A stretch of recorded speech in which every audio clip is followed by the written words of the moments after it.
Hello friend, मैं लक्ष्य Kumar LN के बोर्ड में आपका स्वागत है। आज इस वीडियो में हम आपको रसायन शास्त्र के चैप्टर 2 अम्ल क्षार एवं लवण के बहुत ही महत्वपूर्ण ऑब्जेक्टिव क्वेश्चन बताने वाले हैं। इस वीडियो में हम आपको 20 महत्वपूर्ण ऑब्जेक्टिव क्वेश्चन बताएंगे जिसे मैट्रिक बोर्ड परीक्षा में आने की संभावना निश्चित है। तो वीडियो का स्किप मत कीजिएगा, वीडियो को शुरू से अंत तक देखिएगा। तो चलिए स्टार्ट करते हैं। पहला क्वेश्चन है, अम्लीय विलयन का पीएच मान होता है। ये भी काफी महत्वपूर्ण क्वेश्चन है, मैट्रिक परीक्षा में बराबर पूछा है। यहाँ बताने को अम्लीय विलयन का पीएच मान कितना होता है। ऑप्शन है 7, बी 7 से कम, सी 7 से अधिक, डी में से कोई नहीं। तो अम्लीय विलयन का पीएच मान कितना होता है। अब देखिए, पीएच स्केल जो होता है वो 0 से 14 तक होता है। ठीक है, 14 तक होता है। बीच में जो 7 होता है ये लवण होता है, यानी कि उदासीन होता है। ठीक है, लवण क्या है, जल, जल क्या है, उदासीन होता है। ठीक है, अब देखिए 7 से 0 के बीच में जो तो होता है वो अम्ल होता है, और 7 से 14 के बीच में जो होता है वो क्षार होता है। तो यहाँ पर लिखा है अम्लीय विलयन का पीएच मान कितना होता है। तो अम्लीय विलयन का पीएच मान 7 से कम होता है। ठीक है, 0 से 7 के बीच में क्या होगा, तो अम्ल होगा। यहाँ पर ऑप्शन बी हो जाएगा। ठीक है, चलिए अगला क्वेश्चन देखते हैं। क्वेश्चन नंबर 2, शुद्ध जल का पीएच मान होता है। यहाँ बताना शुद्ध जल का पीएच मान कितना होता है। ऑप्शन 6, बी 7, सी 8, डी 9। शुद्ध जल का पीएच मान कितना होता है। अब देखिए पीएच स्केल जो कि 0 से 14 तक रहता है। ठीक है, बीच में 7 होता है। ठीक है, तो 0 से 14 के बीच क्या होता है, अम्ल होता है, और 7 से 14 के बीच क्षार होता है। ठीक है, अब देखिए जो 7 होता है ये क्या होता है, उदासीन होता है। ठीक है, ये तो ना अम्ल होता है ना ही क्षार होता है, ये उदासीन होता है। तो जल क्या होता है, जल उदासीन होता है। तो यहाँ पे लिखा है शुद्ध जल का पीएच मान कितना होता है। शुद्ध जल का पीएच मान 7 होता है। ठीक है, यहाँ पे ऑप्शन बी, जल क्या होता है, तो उदासीन होता है। इसे याद रखिएगा। चलिए अगला क्वेश्चन देखते हैं। क्वेश्चन नंबर 3, निम्नलिखित में से किसी कारण अम्ल वर्षा होती है। ये भी काफी महत्वपूर्ण क्वेश्चन है, मैट्रिक परीक्षा में बार बार पूछा जाता है। यहाँ बताना निम्नलिखित में से किसके कारण अम्ल वर्षा होती है। ऑप्शन CO2, बी SO2, सी CO, डी Cl2। तो निम्नलिखित में से किसी कारण अम्ल वर्षा होती है। तो SO2 के कारण अम्ल वर्षा होती है। ठीक है, SO2 मतलब क्या होगा, सल्फर डाइऑक्साइड हो गया। ठीक है, यहाँ पे ऑप्शन बी, एक होता है NO2। NO2 के कारण भी क्या होता है, अम्ल वर्षा होती है। ठीक है, NO2 SO2 के कारण अम्ल वर्षा होती है, इसे याद रखिएगा। चलिए अगला क्वेश्चन देखते हैं। क्वेश्चन नंबर 4, टूथपेस्ट कैसा होता है। यहाँ बताओ टूथपेस्ट कैसा होता है। ऑप्शन ए अम्लीय, बी क्षारीय, सी उदासीन, डी इनमें से कोई नहीं। जो टूथपेस्ट होता है वो कैसा होता है। तो टूथपेस्ट जो होता है वो क्षारीय होता है। यहाँ पर ऑप्शन बी, हमारे मुंह में क्या बनता है, मुंह में अम्ल बनता है। ठीक है, अम्ल को मारने के लिए किसका उपयोग होता है, क्षार का उपयोग होता है। इसलिए हमारा जो टूथपेस्ट होता है वो क्षारीय होता है। तो अम्ल को मारकर क्या करता है, वो उदासीन कर देता है। ठीक है, यहाँ पर ऑप्शन बी। चलिए अगला क्वेश्चन देखते हैं। क्वेश्चन नंबर 5, अम्लीय वर्षा का पीएच मान होता है। ये भी काफी महत्वपूर्ण क्वेश्चन है।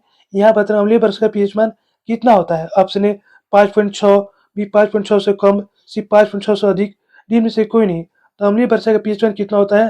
तो अम्लीय वर्षा का पीएच मान होता है 5.6 से कम होता है। ठीक है, यहाँ पर ऑप्शन बी, अम्लीय वर्षा में कौन कौन से आते हैं। एक NO2 होता है, NO2 नाइट्रोजन डाइऑक्साइड, एक होता है SO2 सल्फर डाइऑक्साइड। ठीक है, ये दोनों का अम्लीय वर्षा है। ठीक है, चलिए अगला क्वेश्चन देखते हैं। क्वेश्चन नंबर 6, मधुमक्खी का डंक एक अम्ल छोड़ता है जिसके कारण दर्द और जलन का अनुभव होता है। यहाँ बताने को मधुमक्खी का डंक एक अम्ल छोड़ता है जिसके कारण दर्द और जलन का अनुभव होता है। ये अम्ल है ऑप्शन ए एथेनोइक अम्ल, बी मेथेनोइक अम्ल, सी सिट्रिक अम्ल, डी इनमें से कोई नहीं। तो मधुमक्खी का डंक एक अम्ल है जिसके कारण दर्द और जलन होता है।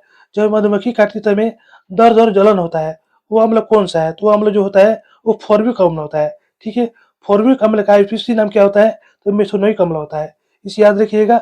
यहाँ पे ऑप्शन बी। चलिए अगला क्वेश्चन देखते हैं।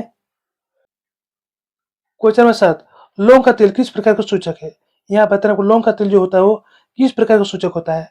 ऑप्शन है प्राकृतिक, बी संश्लेषित, सी गंधीय, डी में से कोई नहीं।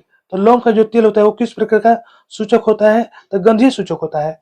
यहाँ पे ऑप्शन सी। और हल्दी जो होता है वो क्या होता है, वो प्राकृतिक सूचक होता है। इसे भी याद रखिएगा। चलिए अगला क्वेश्चन देखते हैं। क्वेश्चन नंबर 8, कोई घोल नीले लिटमस पत्र को लाल कर देता है। घोल का पीएच मान है। यहाँ बताना कोई घोल नीले लिटमस पत्र को लाल कर देता है, तो घोल का पीएच मान क्या होगा। ऑप्शन है 2, बी 9, सी 7, डी 10। कोई घोल नीले लिटमस पत्र को लाल कर देता है। अब देखिए अम्ल जो होता है वो अम्ल क्या करता है कि नीले लिटमस पत्र को लाल कर देता है। ठीक है, और क्षार जो होता है वो लाल लिटमस पत्र को नीला कर देता है। तो अम्ल जो होता है क्या करता है कि नीले लिटमस पत्र को लाल करता है। ठीक है, तो अम्ल का जो पीएच मान है 0 से 7 के बीच होता है। ठीक है, अब देखिए इसमें 0 से 7 के बीच में कौन है तो 2 है, ठीक है। यहाँ पर राइट आंसर ऑप्शन है, इसे याद रखिएगा। चलिए अगला क्वेश्चन देखते हैं। क्वेश्चन नंबर 9, जल में घुलनशील भस्म कहलाते हैं। यहाँ बताएं जल में घुलनशील भस्म क्या कहलाते हैं। ऑप्शन ए अम्ल, बी क्षार, सी लवण, डी में से कोई नहीं। तो जल में घुलनशील भस्म क्या कहलाते हैं, तो भस्म जो होता है उसे हम क्षार भी कहते हैं। यहाँ पर राइट ऑप्शन बी, भस्म को हम क्या कहते हैं, क्षार भी कहते हैं।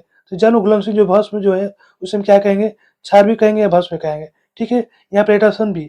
चलिए अगला क्वेश्चन देखते हैं। क्वेश्चन 10, बैटरिक अम्ल है।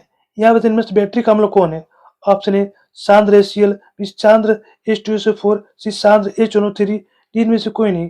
तो बैटरिक अम्ल कौन है, जो हमारे घर में जो बैटरी रहता है उसमें जो पानी भरा रहता है वो कौन सा अम्ल है, तो वो जो अम्ल है वो H2SO4 यानी कि सल्फ्यूरिक अम्ल होता है, ठीक है।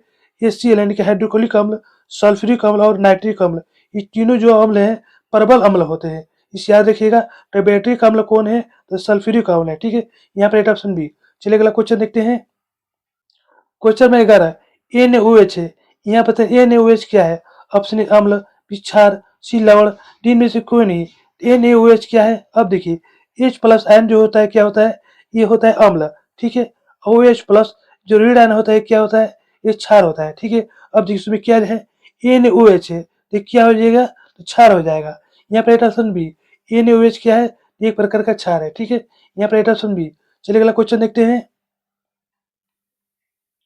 क्वेश्चन 12, लिटमस विलियन बैंगनी रंजक होता है जिसे निकाला जाता है।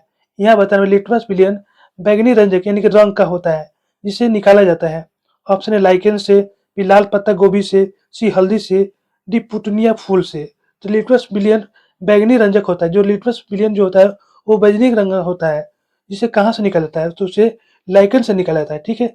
यहाँ पर राइट ऑप्शन है, इसे याद रखिएगा। चलिए अगला क्वेश्चन देखते हैं। क्वेश्चन नंबर 13, निम्न से किस विलयन का उपयोग दीवारों पर सफेदी करने किया जाता है। ये भी काफी महत्वपूर्ण क्वेश्चन है। यहाँ पता निम्न से किस विलयन का उपयोग दीवारों पर सफेदी करने के लिए किया जाता है। अब देखिए जब हम दीवार पर रंगते हैं उसके लिए हम क्या करते हैं कि मार्केट से CO लाते हैं। CO क्या है, कली चूना है, इसे सूखा चूना कहते हैं, ठीक है। इसमें हम क्या डालते हैं, तो जल डालते हैं, H2O डालते हैं, तब क्या होता है, COH होता है। ये क्या है, इसे बुझा हुआ चूना कहते हैं, इसे हम बुझा हुआ चूना कहते हैं। तो निम्न से किस विलयन का उपयोग दीवारों पर सफेदी करने किया जाता है, तो COH का बुझा हुआ चूना का उपयोग करता है, ठीक है। यहाँ पर राइट ऑप्शन सी, इसे याद रखिएगा। चलिए अगला क्वेश्चन देखते हैं। क्वेश्चन 14, जो लिटमस विलयन न तो अम्लीय होता है न तो क्षारीय होता है, इस विलयन का रंग कैसा होगा। यहाँ बताना आपको, जब लिटमस विलयन न तो अम्लीय होता है न तो क्षारीय होता है, इस विलयन का रंग कैसा होगा। ऑप्शन है लाल, बी हरा, सी बैगनी, डी पीला। तो जब लिटमस विलयन तो अम्लीय है न तो क्षारीय है, मान लीजिए कोई विलयन है, ये न तो अम्ल है न तो क्षारीय है, जब इसमें हम लिटमस पत्र को डालेंगे तो क्या होगा, इसका रंग नहीं बदलेगा, यानी कि इसका जंग जो रंग है वही रंग रहेगा। मान लीजिए इसका रंग बैगनी है तो बैगनी ही रहेगा। यहाँ पर राइट ऑप्शन सी। चलिए अगला क्वेश्चन देखते हैं। क्वेश्चन 15, अधातुक ऑक्साइड होते हैं। ये भी काफी महत्वपूर्ण क्वेश्चन है। यहाँ बताना अधातुक ऑक्साइड कैसे होते हैं। ऑप्शन उदासीन, बी अम्लीय, सी क्षारीय, तीन में से कोई नहीं। तो अधातुक ऑक्साइड कैसे होते हैं, तो अधातुक ऑक्साइड अम्लीय होते हैं।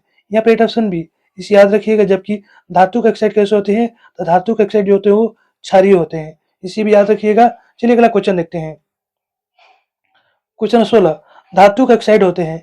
यहाँ पर धातुक ऑक्साइड कैसे होते हैं। ऑप्शन उदासीन, बी अम्लीय, सी क्षारीय, डी में से कोई नहीं। तो धातुक ऑक्साइड कैसे होते हैं, तो धातुक जो ऑक्साइड होते हैं वो क्षारीय होते हैं। यहाँ पर ऑप्शन सी। जबकि अधातुक ऑक्साइड कैसे होते हैं, तो अम्लीय होते हैं, ठीक है। चलिए अगला क्वेश्चन देखते हैं। क्वेश्चन 17, निम्न से कौन भस्म नहीं है। यहाँ पर निम्न से कौन भस्म नहीं है। Option A CaO, B NaCl, C NaOH, D NO2CO3। तो निम्न से कौन भस्म नहीं है, तो NaCl जो है भस्म नहीं है, क्या है, लवण है, ठीक है। CaO, NaOH, NO2CO3 सभी क्या है, सभी भस्म यानी कि सभी क्षार है, ठीक है। जबकि NaCl लवण है। यहाँ पे ऑप्शन बी। चलिए अगला क्वेश्चन देखते हैं। क्वेश्चन 18, निम्नलिखित में से कौन अम्ल है। यहाँ बताने को, निम्नलिखित में से कौन अम्ल है। Option A CuO, B H2SO4, C Na2O, D COH2। तो निम्नलिखित में से कौन अम्ल है। अब देखिए अम्ल जो होता है वो H प्लस आयन होता है, ठीक है। अब देखिए इसमें क्या है, H प्लस आयन है, H2SO4, ये क्या हुआ, अम्ल हो गया। इसे हम क्या कहते हैं, इसे हम सल्फ्यूरिक अम्ल कहते हैं।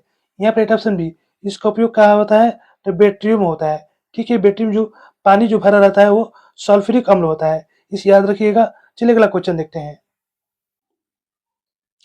क्वेश्चन 19, जब क्वेश्चन नंबर 19, अम्ल और क्षार आपस में क्रिया करके बनाते हैं। ये भी काफी महत्वपूर्ण क्वेश्चन है, मैट्रिक परीक्षा में 12 पूछा है। यहाँ बता अम्ल और क्षार आपस में अभिक्रिया करके क्या बनाते हैं। ऑप्शन है प्रबल क्षार, बी प्रबल अम्ल, सी लवण और जल, डी क्षार। तो अम्ल और क्षार आपस में जब अभिक्रिया करते हैं तो क्या बनाते हैं, तो लवण बनाते हैं। ठीक है, अम्ल और क्षार जब कभी भी आपस में अभिक्रिया करेंगे तो क्या होगा, वो अभिक्रिया जो उदासीन होगा, यानी कि लवण और जल बनेगा। ठीक है, यहाँ पर ऑप्शन सी, इसे याद रखिएगा। चलिए अगला क्वेश्चन देखते हैं। क्वेश्चन है 20, बुझा और चुना है, यहाँ बताने में बुझा और चुना कौन है। ऑप्शन है CaOH2, बी CaO, सी CuCO3, डी Ca। तो बुझा और चुना कौन है। अब देखिए CaO क्या है, इसे हम कली चूना कहते हैं, यानी कि सूखा चूना है। जब इसमें जल डालते हैं यानी कि H2 जब डालते हैं तो क्या हो जाएगा, ये बुझा हुआ चूना बन जाएगा। इसे हम दीवारों पर पुताई करने का काम करते हैं। ठीक है, तो बुझा हुआ चूना कौन है, तो CaOH2 है। ठीक है, यहाँ पर ऑप्शन है। तो यहीं पर हमारा वीडियो समाप्त होता है। यहाँ पर हम आपको 20 महत्वपूर्ण ऑब्जेक्टिव क्वेश्चन बता दिए हैं, इसे अच्छे से याद कर लीजिएगा। हमारी वीडियो आपको अच्छी लगती है तो लाइक सब्सक्राइब जरूर कीजिएगा, बेल आइकन जरूर दबाइएगा, जिससे नई वीडियो को नोटिफिकेशन आपको मिलता रहे। धन्यवाद।